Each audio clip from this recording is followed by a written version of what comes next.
Hello everyone, this is Somnial Sounds ASMR speaking. Today we are going to be doing my first ever ASMR hotline slash helpline slash advice segment. I asked you guys to leave me some voice messages and text messages with little predicaments and situations you've found yourself in, or just generally things you'd like advice on. Now, I'm no Einstein, I'm no Freud, I'm not even that smart, but I do love to chat. And I thought this could be a fun idea. So I'm just gonna give it a shot, okay? I'm gonna do my best to give you guys the answers you're looking for. So I had my little helper go through and pick out which submissions I would be listening to and addressing in this place on this day, today. So, without a further ado, I've got my laptop here. And I'm going to just go ahead and get started on the first submission. Let's get comfortable. Bring you guys a little closer. Okay. Hello, listeners. This is more of a silly problem, I think. Okay. But I used to be really into burning incense, but I think I've just gone nose blind.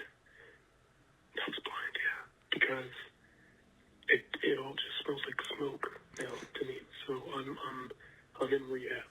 I've gone on hiatus from burning sticks. However, I'm into candles, and I have an issue where I burn through about 75 to 80% of the candle, and then the wicks become too small. So I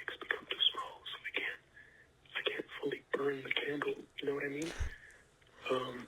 So there's still some wax left in it, but I want to utilize it. I want to burn it and smell it.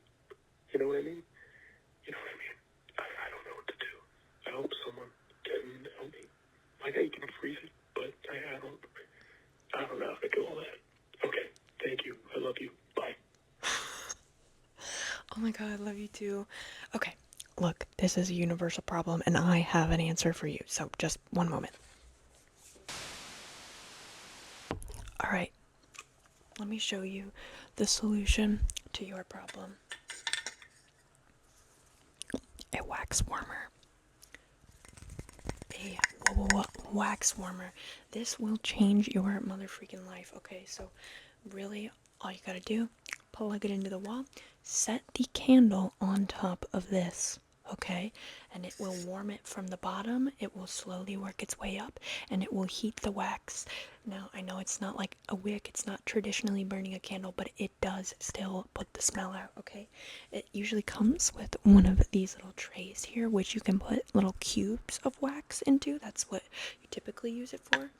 But if you just take this off, you can just use the warmer itself, set the candle right on top of it, and it's only, I want to say, like, you can get one of these for like $20. Now, maybe for some people that wouldn't be worth it, but you seem to be very passionate about candles, at least enough to call in to do an advice line over candles. So I would say definitely worth the money, okay? Definitely makes the most of your candles, okay? Pays for itself. And if you don't want to spend the money on yourself, maybe ask somebody for it for Christmas. Be like, oh mom, it would be great if I had a wax burner, but $20, don't really want to drop that on something so frivolous. Okay, love you. Thanks for calling in. I just feel like in the past, like, couple, like, months or weeks of being, like, a senior in high school, like, I kind of feel like a loser. Like, I don't know how to drive yet, and I know that's, like, a minuscule problem for, like, most people, but for high school, for me, it feels like such a big deal to not be able to drive, and I can just be like, oh, we'll just get over, like, you'll learn one day, but I know, like, I want to learn one day, but I think I'm scared. Like, I am still scared to drive and get on the road. I know it's a genuine fear for me. And I don't want to be on the road if I know I'm afraid, but I know it's a boundary that I have to push. But I really don't know what's going to push me over the edge to want to drive. I also don't want to feel like a loser because I don't know how to drive. And I know that's like a strong word, and it's like, don't go so bad, but like I know. But I mean, and maybe I'm not whispering enough. I'm sorry. That's all I have to say. Goodbye. Okay, thank you so much. Look, I have epilepsy and I was dealing with seizures a lot during high school. So I actually was not eligible to get a license while everybody around me was able to drive. Okay, so I definitely have been there. Maybe not for the same reasons, but I've been there in the sense that I was the only friend who couldn't drive. And yeah, I didn't necessarily feel like a loser because people understood my situation, but I definitely felt left out, and it was kind of a handicap, for a lack of better words. You know, it is an obstacle. That's the word I'm looking for, between you and honestly just agency and maturity. Now, of course, you don't have to learn how to drive to be an adult, but I know quite a few people who do not drive still at our age, and it's for a similar reason, which is just that they're scared and they keep pushing it off. So I encourage you, just like when people say, you know, learning a language is easier the younger you are, I would say the same about driving. You got to just jump into it, and saying you don't want to drive because you don't want to be frightened or fearful on the road. Look, you just have to start in a parking lot.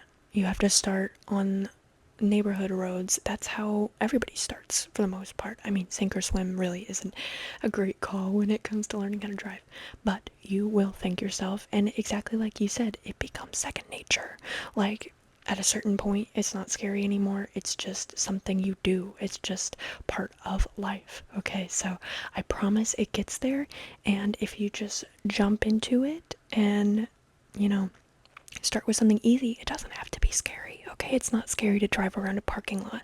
After you drive around a parking lot, it might be a little bit scary transitioning to driving on local roads, but it's just like inching your way, pushing yourself a tiny little bit more. You don't have to, get on the highway the first ever time you drive, but you can't keep avoiding it. Okay, I'm telling you it. I'll push you. Look, you said you're looking for a reason. What's gonna be the final straw? Me. Get on the road. Do it right now. And also, think about it. If you get a girlfriend, do you really want to be the boyfriend who doesn't drive? I know that, like, whatever, acceptance, not whatever. It sucks to be the lame boyfriend who can't drive your girlfriend on a date, okay? Etc. Or the lame boyfriend who can't bring your boyfriend on a date. Whatever. You get the point. Do it. It's really not that hard. I mean, it is. I get it. I get why it's scary, but I promise. I pinky promise you can do it. Okay. Hello. So basically my problem is that I'm going abroad next semester. But there's this guy that I really like at my school right now. And he doesn't want to long distance. So I like intend to fall in love with me in the next month. Okay, peace and love. Thank you so much. XOXO. Goodbye. Okay. First of all, girl, how much of a hoe is this man? What are the odds that if you enchant him before leaving to go abroad, that he will still be single once you come back? What are the odds? How much does this man like to hoe around? Okay, so that's something to consider. As for how to make him fall in love with you or how to seduce him before you go, if it's meant to be, it's meant to be, but there are things you can do, and I would definitely say make the most of this time to deepen that bond between you, okay? Maybe bring it up, discuss the future, not in such a straightforward way as, do you want to date when I get back? But just make sure you mention that you're gonna miss him while you're gone and that you're eager to hang out with him some more once you get back and to stay in touch and not so much seduce him, but well, seducing him could also work if you know what I mean. But hey, if you're not ready for that, that's understandable too. I'm just saying. Just leave him with something to remember in his mind while you're gone, okay? Okay, I hope it all goes well for you, and the next segment, do let me know what ends up happening, okay? Next, introducing myself. Oh, we're getting first and last name. I'm just gonna say his first name. I'm Sean. I'm 16. Sorry if that's a little young. No worries. I've been going through it recently because of a thing I thought was over. A few months ago, my girlfriend, the first serious romantic relationship I ever had, broke up with me. Ooh, 16, breakup, lethal combo. I thought I was over it after the first few weeks of crying myself to sleep, real, but the loneliness has been hitting hard lately. Oh, the thing is, I blame myself for the breakup. I kept pushing boundaries and making advances where I should have seen that she didn't want them. I just didn't know how it was affecting her. She told me in her breakup message that she broke up with me because I was stressing her out and causing massive anxiety. I didn't know this. She never communicated that to me, even when she herself preached good communication as a cornerstone of a good relationship. Even then, I can't bring myself to blame her for this. I just can't see her in anything than a good light. I used to love her, I still do. Sorry for the super long message, I'm just rambling here. I've tried improving this part of myself in the past. I want to be better, I want to improve, I want to be a better person, but I just regress. I get too comfortable with a friend or a friend group, I make a joke at the wrong time or in the wrong way, and I get cut off. I just want to be better. It's lost me friendships, friend groups, and more recently, a relationship. Okay, wow, that's a lot. So, first of all, you say that you were pushing boundaries, and she says it was causing massive anxiety for her. This seems like, in general, you have trouble picking up on social cues. Okay, I don't want to assume too much, but that's just what I'm gathering. That's the only through line I'm seeing between the pushing boundaries, making advances, and making jokes at the wrong time, is that it seems like you don't pick up on social cues. I don't think that says anything about you as a person necessarily, and I don't think that counts as regressing. Okay, you're 16, there's only progressing, no regressing. Someone doesn't have to directly always say, I don't like this necessarily for it to be socially understood that there are signals being sent that someone's not comfortable with something, or especially depends on what situation making advances means, what situation we're talking about here. Over you not picking up on the signals, and it's well within her right. Now, it seems like maybe you know this, but I feel like you're distancing yourself from it to a certain degree, going back and forth, just based on the language you use. And maybe try to work on impulsiveness. Just try to be more considerate of the cues that people are sending you, the signals people are sending you as to whether or not they're comfortable with something you're doing. Definitely work on impulse control. Okay? That's all I got for you. Thank you so much for submitting your predicament. Okay, another submission in message form. Hi, I know this might not get answered, but I love your videos, so I figured I'd try. Thank you, Pookie. So, hear me out. I am kind of getting with this guy who is very much known for being a little bit of a slut. Like, very much known. I, on the other hand, am very much the serious relationship type. How should I handle this situation? I know we probably won't end up dating, so how bad of an idea is this? Okay, well, I think you're halfway there. Just go in with your expectations of him adjusted to what you've been saying. He's a little bit of a slutty slut. Okay, so don't go in expecting a long-term relationship. And if you have even a smidgen of a desire to be in a long-term relationship with this man, and you know that effing around is going to make you catch feelings, just don't do it. Just don't do it. But if you think you can, get a little silly with this man and be able to handle that with the knowledge that it won't go anywhere, I'd say go for it. But I mean, if you know and everyone knows that this man is not the long-term relationship type, don't go in thinking he's the long-term relationship type or expecting a long-term relationship from him, okay? Okay, love you. I am calling because I am having an issue with somebody at school, a friend, and the issue is that I do not like him. This person will call him Kevin. I have only been here like since the beginning of this semester, and he was the first person I met in our first class of the day on our first day of classes. And I have 3 out of 5 classes with him because we are in the same major, and it's a very small major in a very small school, and it's just causing issues for me because I'm getting closer and closer to saying that he's just not a good person. Like, not my kind of person. Not a good person. And it's becoming painful to spend time with him. And I have to because he's latched on to me like I'm his new best friend. And I'm trying to create some separation, some distance for myself. And I just need advice about how to deal with this, like, forced proximity. To also be able to make other friends outside of his circle. And it's just really difficult when he is latching on to me this way. But I could spend so long telling you about the things that he said and done, but I won't. I'll just say that some of the things he said makes me believe he is racist towards black people. He's not even white piece of South Asian descent, but misogynistic, which is wild because he's gay, which I know is not, mutually exclusive to like straight guys, but it's like also he has some xenophobic things, and up to that, and he said them to me, and it's just like I just don't think he has. I've never. No, this sounds so bad.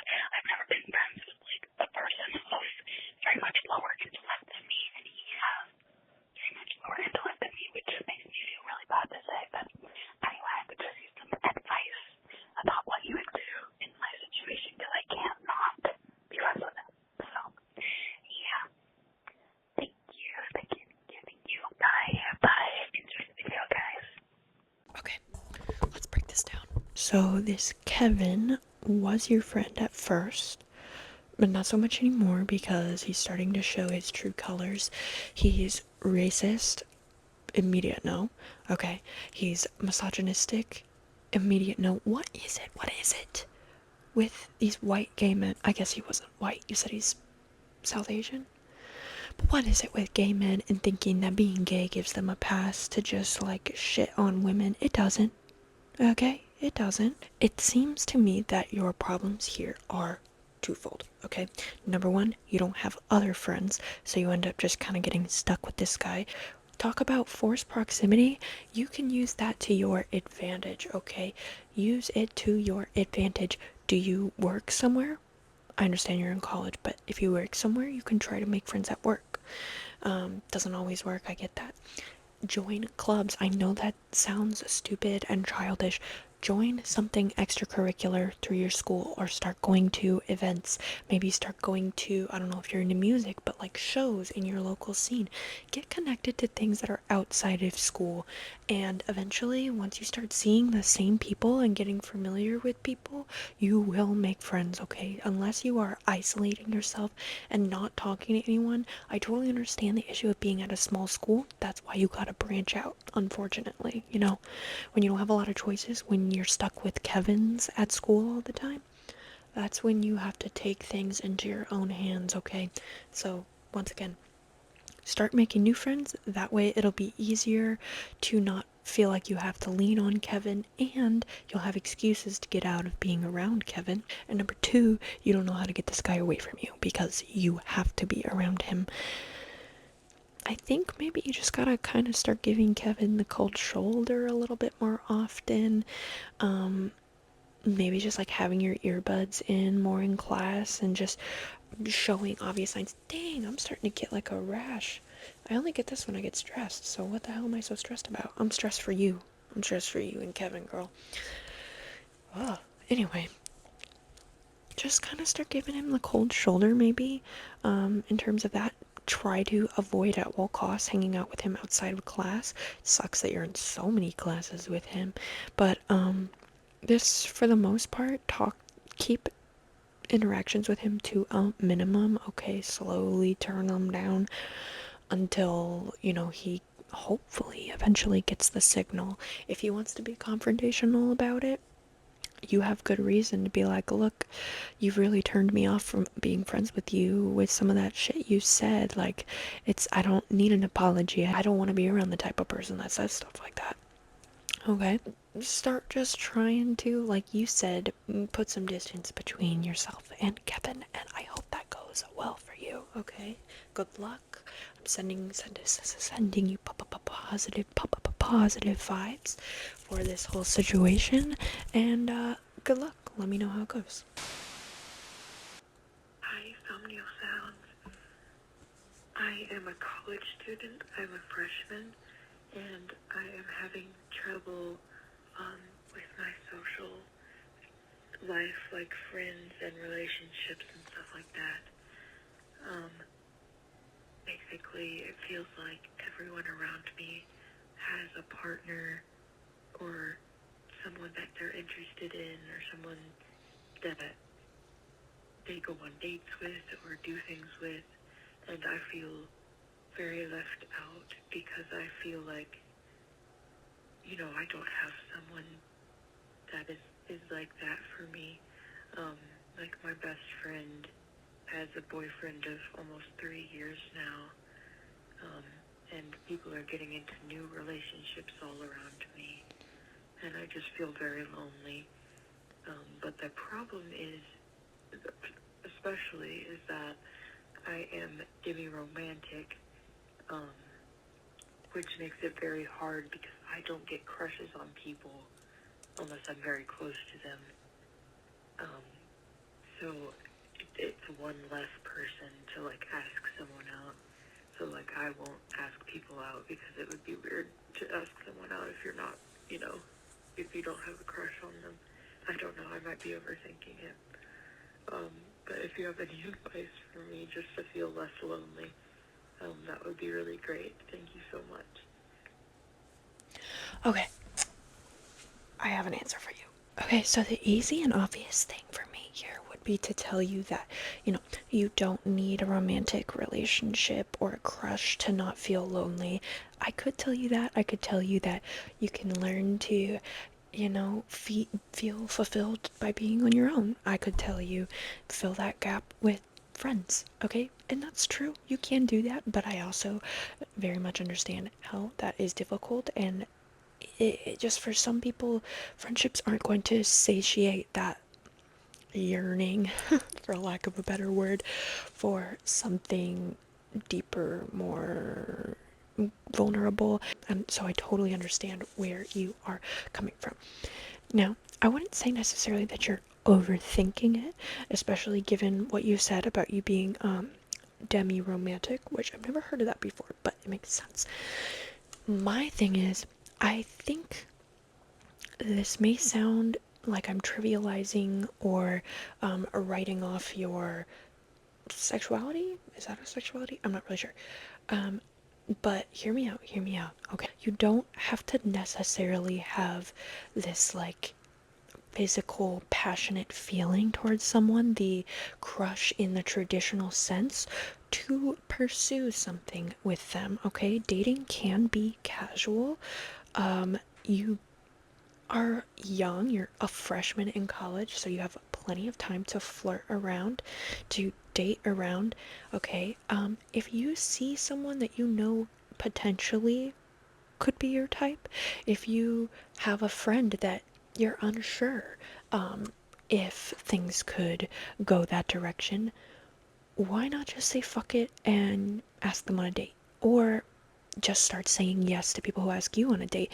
If you can look at someone and at least logistically weigh, is this person typically what I would consider to be my type? Is this person somebody I might enjoy dating? Is there any potential here? Since you don't feel that naturally occurring crush type deal that a lot of people do,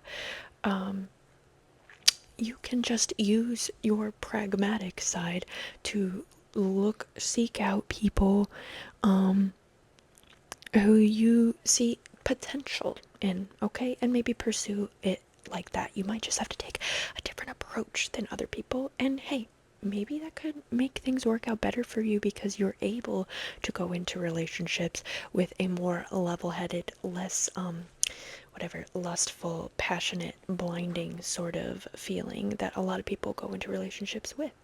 Or completely the opposite, just kind of fuck around and find out, you know? You're young, do it for the plot, I suppose. Just, go out, drink, dance with people. Don't get yourself in dangerous situations. However, yeah, like you said, don't overthink it. You don't have to take it so seriously. You can start taking things seriously once you see something worth taking seriously. Okay? So, yeah, have fun with that. Okay, have fun being the single friend and dating around, and maybe use that disconnect that you have to be able to, you know, shop, to shop for a boyfriend, if you know what I mean. So, good luck with that. I hope you find that helpful. Alright, y'all. So that concludes our very first advice segment. I hope I was able to help. I hope this was entertaining for those of you who are just here to watch and enjoy. And let me know if you would like another one of these in the future, and I will go ahead and post the number on my community tab. You just need to hit that subscribe button for more updates. Okay, if you're interested in extra content from me, you can also join and become a member. Subscribing is free 99, so go ahead and hit that sub button. Maybe even turn on all notifications if you're feeling fucking crazy today, if you're just feeling so crazy. But if you got to the end, I think you like me enough to stick around. Okay, I'm gonna make that decision for us. Let's bring things to the next level. Okay, anyway, I hope you guys enjoyed. I hope you guys have a wonderful day. Peace, love, positive vibes, and bye bye. See you next time.